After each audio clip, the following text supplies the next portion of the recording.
বাবারে বাবা, এত উৎপাত আর সহ্য করা হয়? বন্ধুরা বলুন তো, মেয়ে স্কুল থেকে এসে 4টে 4:30টার সময় বলছে মা আমাকে হট চকলেট করে দাও। এবার এখান থেকে আমি হট চকলেট আমি কোথা থেকে করে দেবো বলুন তো? তারপরে সেই ইউটিউব দেখে তারপরে এই মোটামুটি একটা তৈরির একটা ব্যবস্থা করলাম। এই যে দেখুন, এখানে ময়দা নিয়ে নিয়েছি, ময়দাটাকে একটা বাটির মধ্যে ঢেলে নিয়েছি, কোকো পাউডার নিয়েছি, চিনি নিয়েছি, গরম দুধ দিয়েছি, আর এখানে মেল্টেড বাটারও অ্যাড করেছি। গরম দুধ দিয়ে এখানে আর 1 চামচের মতো বেকিং পাউডার দিয়ে এটাকে ভালো করে আমি নাড়িয়েছি।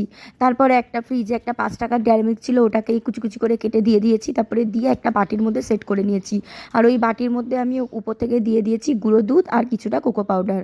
আর যেহেতু হট চকলেট তৈরি হচ্ছে তাই জন্য গরম জল, বেশ কিছুটা গরম জল অ্যাড করেছি। করে তারপরে এটাকে আমি ভাপাতে বসাতে দিয়েছি। একদম 10 মিনিটের মতো এটাকে আমি ভাপাতে বসাতে দিয়েছি। 10 মিনিট পরে এটা একটুখানি ক্রিমি ক্রিমি ব্যাপার হবে। আর এটা কিন্তু পুরো কেকের মতো হবে না, অনেকটাই সফট থাকবে, প্রচণ্ডই সফট থাকবে। তো দেখতেই পাচ্ছেন কীরকম হয়েছে। তো আপনাদের কেমন